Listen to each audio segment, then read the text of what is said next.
자, 그리스도 안에서 누리는 일체의 비결에 대해서 오늘 본문은 얘기해주고 있습니다. 이 빌립보 교회는요, 바울과 그 일행이 이제 2차 선교 여행, 전도 여행을 시작하고 이제 아시아로 전도의 물결을 타고 그냥 계속 가려고 하는데, 드로아라는 지역에서 이제 성령께서 아시아로 가는 것을 허락하지 않으면서 기도하기 시작을 했죠. 이게 도대체 웬일입니까? 왜 우리가 가는 것을 막아 서고 계시는 겁니까? 성령께 여쭤봤겠죠. 그런데 그날 밤에 마게도니아 사람 하나가 이리 와서 우리를 좀 도우라 라는 환상을 보고, 이것은 성령께서, 하나님께서 우리를 부르시는 것이다 라고 해서 성령의 이끄심을 따라서 이제 아시아에서 마게도니아로 자기 계획을 수정을 한 거예요. 성령 인도에 순종한 것이죠. 아마 모든 준비를 아시아 쪽으로 해놓지 않았을까요? 그런데 성령의 인도하심을 따라서 완전히 다른 마게도니아로 바꿨어요. 그래서 마게도니아에 도착하자마자 그 첫 도시인 이 빌립보에서 하나님은 놀라운 역사를 경험하게 하셨습니다. 그 성에 세워진, 빌립보 성에 세워진 교회가 바로 이 빌립보 교회예요. 빌립보에서 복음을 전하고 귀신을 내어쫓고요. 또 그 일로 인하여서 억울하게 또 감옥에 갇히게 되고 심하게 고문도 받고 매도 맞고 그랬잖아요. 그런 많은 일을 겪는 가운데 하나님께서 예비하신 정말 많은 영혼들, 생명들을 살리게 되는 그런 증거를 보게 되었습니다. 이들을 중심으로 세워진 교회, 바로 빌립보 교회, 하나님께서 얼마나 기뻐하셨겠냐고요. 이 성도들은 또 얼마나 기뻐했겠느냐고요. 바울이 로마에서 순교하는 그날까지, 이 전도여행을 마치는, 자기의 사명을 다하는 그날까지 이 빌립보 교회는요, 이 바울을 후원하는 일에 끊임없이 끝까지 한 번도 멈추지 않고 기쁨으로 자원하여 했다는 것 아니겠습니까?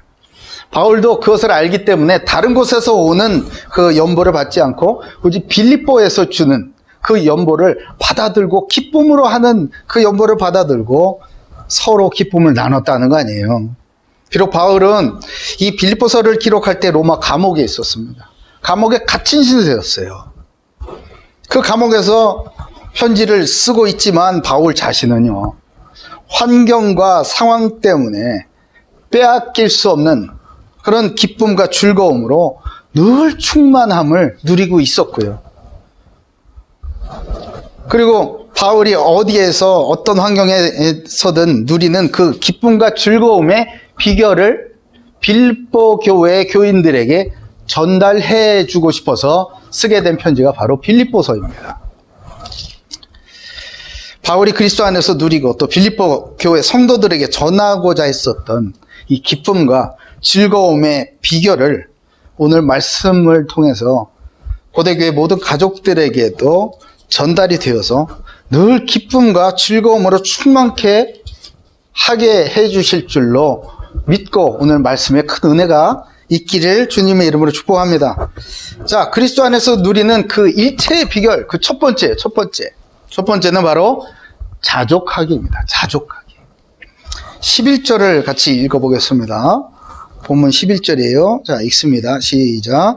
내가 궁핍함으로 말하는 것이 아니니라 어떤 형편에든지 나는 자족하기를 배웠니. 아멘.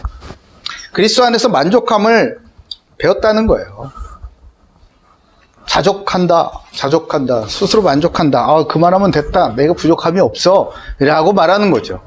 이것은 근거 없이 그냥 자기 세뇌나 자기 상황에 대한 정당화, 변론이 아니고요. 그리스도 안에 있는 것들을 실제로 누림으로부터 나오는 증언이었습니다. 그럼 그리스도 안에 도대체 뭐가 있길래 바울은 상황과 자기 형편과 상관없이 이렇게 누릴 수가 있었을까? 만족할 수 있었을까? 첫 번째는 생명이에요, 생명. 그리스도 안에 생명이 있습니다. 그리스도 안에는 이 세상에서 말을 하는 그런 생물학적인 생명을 넘어서는 영원한 생명, 예수의 생명이 있기 때문에 그러합니다. 우리가 그리스도 안에 머물 때에 그 생명은 우리에게 전이가 되는 거예요. 이식이 되는 거예요. 그래서 내게 영원한 생명이 있구나. 이 생명을 가진 자로서 나는 잠깐 이 육체를 입고 이 세상에 살아가지만 나의 생명은 영원한 것이고 그 영원한 생명, 영원한 영생을 준비하는 그 짧은 기간으로서의 의미가 바로 이 몸을 가지고 살아가는 인생에 불과한 것이다 라는 확신이 있었단 말이에요. 그러니까 세상 것에 얽매이지 않아요. 아이 뭐 이까짓 거 이렇게 또 넘어갈 수가 있는 거예요. 조금 잘 된다고 막 교만하고 잘못된다고 한숨 쉬고 이러지 않았다는 거예요. 예수의 생명을 누리는 사람들은 그렇습니다. 요한복음 1장 2절에서 4절 보면요, 그가 태초에 하나님과 함께 계셨고 만물이 그로 말미암아 지은 바 되었으니 지은 것이 하나도 그가 없이는 된 것이 없느니라. 그 안에 생명이 있었으니 이 생명은 사람들의 빛이라. 아멘. 이 생명이 있는 사람, 그리스도 안에서 예수의 생명을 함께 공유하고 소유한 그런 사람들은요, 더듬거리면서 살지 않아요. 왜? 이 생명은 사람들의 빛이기 때문에 그렇습니다. 어디로 가든지 나를 어둠 한가운데다가 던져놔도 그리스도의 생명의 빛으로 환하게 비추기 때문에 언제든지 주께서 원하시는 예비하신 축복의 길로 저벅저벅 이렇게 걸어갈 수가 있는 것이에요. 그러니까 예배에 실패하고 그리스도의 관계가 멀어지고 이러면요, 더듬더듬 살잖아. 예? 중요한 순간 맨날 놓치고 그죠? 그러면서 아휴 어떡하겠어, 다음에 잘해야지. 늘 그러고 살지 않아요? 다음이 과연 주어질까? 다음이 나에게 또 주어질 거라는 확실한 믿음은 도대체 어디서 난 거야? 생명을 누리시기 바랍니다. 그리스도 안에 있는 생명을 우리에게 믿음 안에서 주셨잖아요. 또한 우리에게 주신 것, 그리스도 안에 자유함이 있습니다. 자유함이. 죄의 노예가 아닌 하나님의 영광을 위해서 자발적으로 순종할 자유가 우리에게 있다는 거예요. 죄의 노예 상태에서는요, 죄가 시키는 대로 난 할 수밖에 없는 거예요. 어쩔 수 없잖아 이러면서. 나도 내가 왜 이랬는지 몰라. 범죄자들을 다 이렇게 인터뷰해보면 대부분 그런다면서요. 모르겠습니다. 제가 왜 그랬는지 제정신이 아니어서 이런다면서. 어? 그 왜 그러죠? 죄의 노예가 돼서 그래요. 죄에 확 잡혀가지고 시키면 시키는 대로 해야 돼. 나의 정욕이 시키면 시키는 대로 해야 돼. 나의 마음이 시키면 시키는 대로 해야 돼. 그게 죄의 노예라니까. 그러나 하나님의 영광을 위하여서 내게 주신 이 자유함을 가지고 나를 주의 말씀 앞에 굴복시키는 것이 그게 바로 자유예요.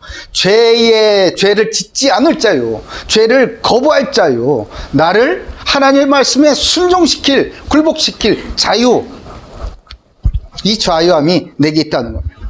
로마서 8장에는 그러므로 이제 그리스도 예수 안에 있는 자에게는 결코 정죄함이 없나니 이는 그리스도 예수 안에 있는 생명의 성령의 법이 죄와 사망의 법에서 너를 해방하였습니다. 아멘. 해방하셨다고. 이전에 나의 모습, 그 모습에서 나를 완전히 해방하셨다고요. 왜 아직도 그러고 사냐고. 예수 믿는다면서, 교회 다닌다면서, 왜 아직도 그러고 사냔 말이야. 왜 아직도 몇 푼 안 되는 그 돈에 별거 아닌 그 자기 이름 높이는 거에, 사람들의 인정해주는 그거에 왜 얽매여가지고 아직도 그러고 살고 있느냐 말이야. 너를 해방하였다는데. 주께서 우리에게 주신 자유를 마음껏 누리시길 바랍니다. 그리고 그리스도 안에는 모든 충만이 있어요. 모든 충만. 뭐 하나 부족한 게 없어요. 첫째는 신성이 있습니다. 신성의 충만함이 있어요. 신성이 뭐예요? 하나님의 성품, 하나님의 형상, 하나님의 어떠하심이 충만이 있어서, 그리스도 안에 충만이 있어서 우리가 그리스도 안에 거하기만 하면 우리의 삶에 하나님의 어떠하심이 나타난다 이 말이에요. 골로새 2장 9절에서 10절에는 그 안에는 신성의 모든 충만이 육체로 거하시고 너희도 그 안에서 충만하여졌으니 그는 모든 통치자와 권세의 머리시니라. 아멘.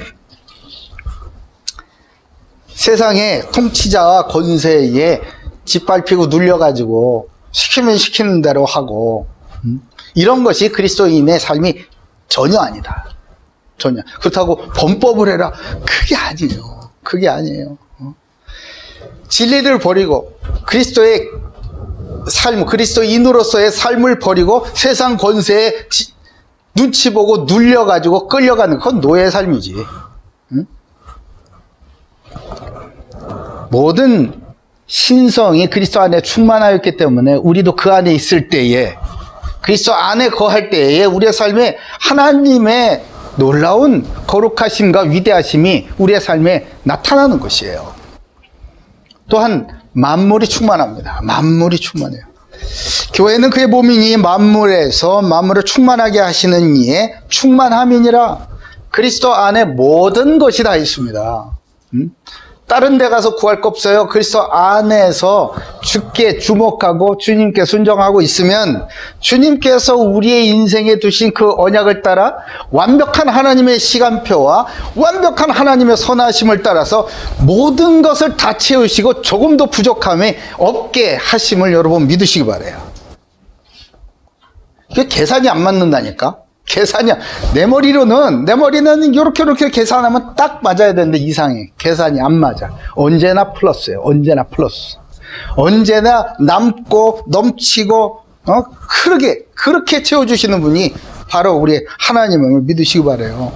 그러니까 그리스도 안에서 늘 만족함이 있죠. 그가 사모하는 영혼에게 만족을 주시며 줄인 영혼에게 모든 좋은 것으로 채워주심이로다. 시편 107편 9편이에요. 9절이에요. 그가 사모하시는 영혼에 만족을 주신답니다. 만족을 주신다. 우리가 왜 막 속에서 나오는 분노와 좌절감과 이런 것들이 들죠? 만족이 없기 때문에 그런 거 아니겠어요? 그러나 그 안에 있으면, 그리스도 안에 있으면 우리에게 늘 만족을 주시면서 줄인 영혼에게 좋은 것으로 채워주신다고 하잖아요. 그러니까 부족함이 없는 거예요. 너희 성도들아 여호와를 경외하라. 그를 경외하는 자에게는 뭐가 없다? 부족함이 없다. 부족함이 없어. 네. 그러니까 어디 가서 이거 주세요, 뭐 사람들한테 주세요 이렇게 잘 보이려고 그러고 구걸하려고 그러면 뭘 얻어내려 그런 거 안 해요. 그런 거 안 한다고. 그런 시간에 주님 앞에 기도하지. 하나님 자녀의 자존심 있지 왜 사람 앞에 가지고 이렇게 하고 그래? 그러니까 높은 사람 앞에 가면 막 긴장을 하고 막 벌벌 떨고 이러는 거예요. 잘못 보일까봐. 그런 게 어디 있어요? 나 하나님의 자녀인데. 하나님께서 나를 여기에 보내셨는데. 나를 왜 보내셔? 당신을 축복하기 위해서 나를 이곳에 보내셨습니다. 내가 왜 긴장해? 당신이 긴장해야지. 그렇다 아니다. 맞잖아요. 당당하게 사시기 바랍니다. 모든 문제는 이미 다 십자가에서 해결하셨지 않습니까? 예수께서 신포도주를 받아 마시고 후에 다 이뤘다라고 말씀하시고 머리를 숙이시고 영원히 떠나가셨어요. 다 이루셨다고요. 그럼 우리에게 문제가 있어 없어? 없다. 나한테 문제 있는 것 같은데? 나 이거 심각한데? 그거를 통해서 하나님의 뜻을 이루어 가신다. 아멘. 그러니까 이게 복음이 신기하다니까요. 그리스도 안에만 있으면 우리의 삶에 그리스도가 누구신지가 나타나는 거예요. 우리의 모든 필요와 연약함을 아시는 모든 생명의 창조주 하나님께서 예수 그리스도 안에 모든 것을 충만케 하시고 믿음 안에서 우리를 거듭나게 하신 것입니다. 그리스도 안에 모든 것이 있음을 깨닫고 맛볼 때에 우리의 모든 부족과 연약과 결핍과 문제 이런 것들은요 이미 다 깨끗하게 해결됐음을 발견하게 될 것입니다. 그래서 그리스도 안에서 모든 것이 다 있음을 깨닫고 자족함을 얻어서 영원한 예수 생명을 누리는 전혀 부족함이 없는 기쁨이 충만한 인생 오늘서부터 사시길 예수님의 이름으로 축복합니다.